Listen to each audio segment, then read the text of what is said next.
Congressman Jamie Raskin is making excuses for why the DNC is refusing to release their autopsy of the 24 election.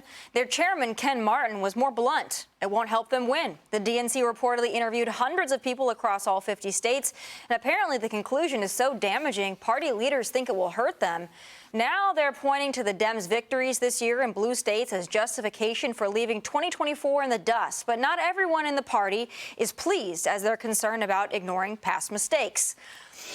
All right, Joey, if I were to figure out what went wrong in 2024, I think it would rhyme with Mamala Maris, but maybe you have a different take. No, I think she was a terrible messenger for a terrible message. And so I think that she's a big part of it. A bad candidate doesn't win, even when the platform is popular. A bad candidate definitely doesn't win when the platform is not popular. I mean, she had Joe Biden's record attached to her for number one. Number two, there were things like gender identity and immigration that the American people swung incredibly hard on. I think this autopsy only matters because they came out and made a big deal about it after the election because they lost so bad they had no choice. So they made promises right after the election to try to calm the tides, and now they're being asked to fulfill those promises. And they're like, no, we don't need to re-examine that because it's bad for us, and they're probably right. Molly, I remember when the Republican Party had to do one of these autopsies. I believe it was after 2012. Mm-hmm. They did an autopsy, and I think Trump was the answer to the death, right? I think he revived the party. He created a whole new movement that the party hopefully will stick with.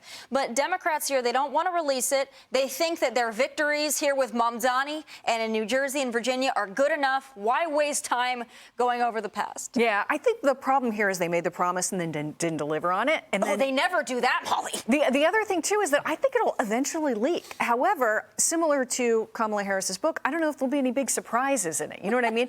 Jamie Raskin's talking about how do we really tell? You know, there's so many things. There probably are so many things. It's probably not one thing. There might be a list that the Democrats have that perhaps would be worth going over and looking at and moving on to the next election. But as you mentioned in some other elections, sometimes it's the right person, the right candidate, and fresh blood. So we'll see what happens.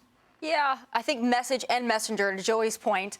I think it's interesting. I want to know what they think went wrong. That's what I'm curious about. Yeah. And that they've put together this document and they're telling us it's so damaging, we can't let you see it. Yeah. So now I'm like, no, well, now we have to see it, please. But you're right. I'm glad you brought up 2012 because Mitt Romney lost that election, fairly competitive, but Obama won somewhat decisively in 2012. And the Republicans said, oh, boy, we've lost two in a row. Soul searching. Here's this whole binder that we put out. And here's some suggestions. And almost every suggestion would point in the opposite direction of Donald Trump. Yep. And then he was nominated, and then he won the election. Yep. So parties, you know, they can do this, and sometimes there's probably some worthwhile stuff in there, but they don't always align with what voters are going to actually decide on, which is interesting.